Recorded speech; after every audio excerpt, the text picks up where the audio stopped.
नमस्कार भैया, आप सब कैसे हैं? उम्मीद करते हैं कि आप लोग अच्छे होंगे। आज भोजपुरी इंडस्ट्री में एक ऐसे शख्स के बारे में बात करने वाला हूं। जी, पवन सिंह और खेसारी के बारे में तो बिल्कुल नहीं, लेकिन इन्हीं में से एक ऐसे उभरते हुए सितारे के बारे में बात करने वाला हूं जो 2003 से सिंगिंग करते आ रहे हैं, लेकिन उनकी कैरियर को चार चांद 2020 में आए एल्बम से लगा, यानी 17 साल बाद। लेकिन फिर भी 17 साल बाद आए, लेकिन 17 साल बाद यानी 2020 से 2023 तक अभी तक उनका एक भी एल्बम कोई फ्लॉप नहीं गया। वो कहावत तो सुनले ही होखेम लोगिन कि दुनिया से हम अलग नहीं थी, हमार दुनिया ही अलग बा। यानी टॉप टॉप गीत देते हुए भी आज तक इन पे कोई गीत चोरी, म्यूजिक चोरी का किसी प्रकार का क्लेम नहीं आया। पर हाँ, आपके मन में ख्याल आ गया होगा कि आखिर भोजपुरी इंडस्ट्री में कौन ऐसा भाई सिंगर है जो कभी किसी का म्यूजिक चोरी नहीं किया है, कभी किसी का गीत चोरी नहीं किया है और इतने टॉप टॉप गीत दे रहा है। ऐसे तो पवन सिंह और खेसारी भी नहीं है, क्योंकि उनपे भी क्लेम आता है। तो आज हम उसी सिंगर के बारे में बताएंगे। चलो भाई, देखो अब मैं क्या कर। देखिए, 2020 में अधिकतर भोजपुरी सिंगरों का गीत तहलका मचाया, जैसे अवधेश प्रेमी। पर इनका गीत 2019 में दीने पर दीनो दुनू लट को फेमस हुआ था और इनका कैरियर भी 2003 से शुरू नहीं हुई थी, तो इनकी तो बात अलग है। दूसरा आता है रितेश पांडे, पर ये भी नहीं, क्योंकि इनका गीत 2016 में ही फेमस हो गया था, जो गीत गाए थे जाए चंदा, जो खास करके एक बेवफाई सॉन्ग था। लेकिन रितेश पांडे इसी से शुरुआत किए थे और यही गीत इनके कैरियर को चार चांद लगा गया। तीसरे नंबर पे आते हैं प्रमोद प्रेमी यादव। पर भैया इनका भी गीत 2016 में ही फेमस हो गया था, जो गीत का टाइटल था नाच दलाए राजा जी। तो आखिर उस सिंगर के बा राकेश मिश्रा, टुनटुन यादव, कल्लू या समर सिंह। अगर इन सब का नाम आपके ख्याल में आ रहा है तो बात अलग है और अच्छा भी है, क्योंकि हर एक किसी का फैन फॉलोअर अलग अलग होते हैं। लेकिन 2003 से कैरियर शुरू करके 2020 में फेमस होने वाले सिंगर का नाम अलग है, जेकर नाम बा भैया नील कमल सिंह।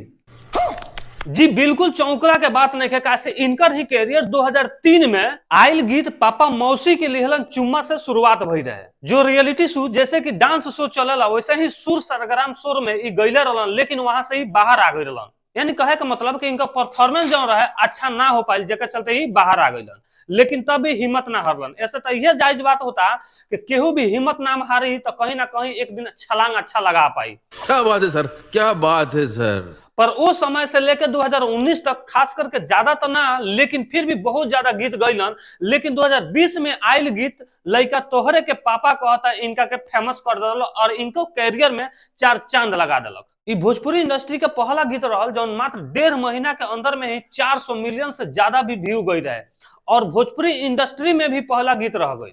और तब से भोजपुरी इंडस्ट्री में बढ़ के एक से एक बड़का गीत देवे वाला पहला सिंगर बन गईलन, जिनका आज तक केहू से कोनो प्रकार के विवाद नहीं है कि इनका ऊपर कोनो क्लेम लगावल गई होके। और हाँ, एक तो बात मजे की है कि अभी तक किसी का ना म्यूजिक चुराए हैं और ना ही किसी का गीत का कॉपी किए हैं।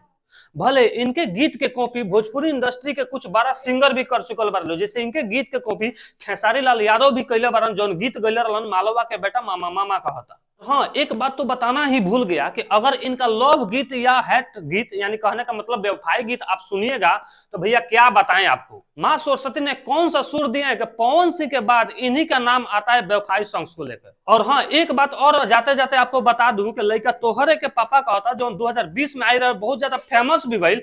ओह बेरा से लेके अभी तक यानी 2023 तक 3 साल में एटलीस्ट 15 गो गीत ऐसा आइल बा जो 100 मिलियन से भी ऊपर पार कैले बा। एकरा के कहल जाला उभरता हुआ सिंगर। यानी आज तक केहू के गीत कॉपी करके ना भी आज कहाना जगह पर बारह रहुआ लोग देख सकत हैं। इनका जब भी एल्बम आवला तो मार्केट में ना बजे ई हो ही नहीं के सकत। वही पर उ कहावत बैठैले नहीं कि हम दुनिया से ना, हमार दुनिया ही अलग बा। यानी कहे का मतलब हम दुनिया के लेके ना चलेनी, हम अपन दुनिया कुछ अलग ही बनाएम, जौन खास करके भोजपुरी इंडस्ट्री में नीलकमल सिंह कर रहल बारन और नया नया जितना भी सिंगर लोग आवत रहे ये लोग के सही दिशा दे रहल बारन, काहे से इनकर गंदा गीत भी ना आवेला। तो धन्यवाद।